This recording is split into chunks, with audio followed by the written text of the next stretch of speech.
So yan, magandang araw sa inyong lahat yan. This is Quezon, welcome to my vlog. At nandito tayo ngayon sa North Avenue, Quezon City.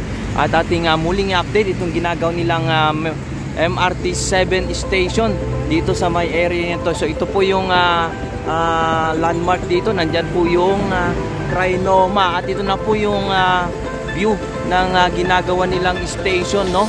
So meron ng isa, dalawa, tatlong palapag na po ito, no? Ito po yung mga nilagay nilang mga steel beam dyan. Saka meron na rin po doon sa may kabila.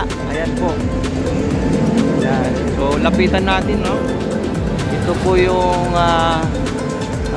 ginawa na at nagawa na. Nandito naman po yung mga poste pa na kanilang ginagawa. Ito pa, oh. Binubuo po nila ito. At saka ito po. Ayan. Meron din po sa may gitna. Ayan po. So hanggang doon itong station na ito. So napansin nyo po ito, no? Napakataas po itong mga struktura dito. Dahil tatawid po yan sa may EDSA hanggang doon sa may West Avenue, kung saan doon magta-turn back itong mga MRT7 train set. Yun. So yan, andyan naman po yung Unified Grand Central Station. Ayan.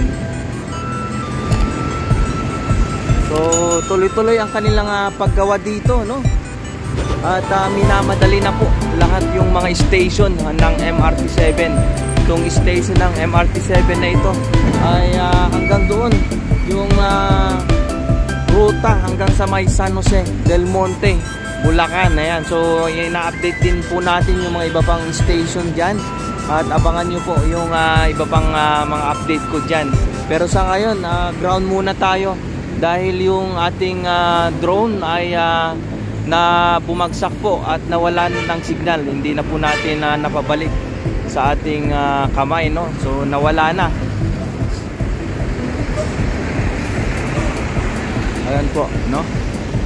May mga hinuhukay din po dyan, no? So siguro itong station na to ay magkakaroon ng walkway patungo dyan sa may Trinoma, para mas madali yung access ng mga tao na manggaling at papunta dyan sa mall. Ayan. So yan, ito po muna ang ating update sa araw na ito. Maraming salamat po sa inyong walang sawang pagsuporta sa ating YouTube channel. At sana loobin makaipon pa tayo para makabili tayo ng drone. Napakamahal po yung drone. Nagkakalaga po ng 40,000. Ayan po. Para may pagpatuloy po natin yung ginagawa nating pag-update, para malaman nyo po yung mga natatapos na project ng ating gobyerno. Ano? Ayan po. Salamat po. God bless you all.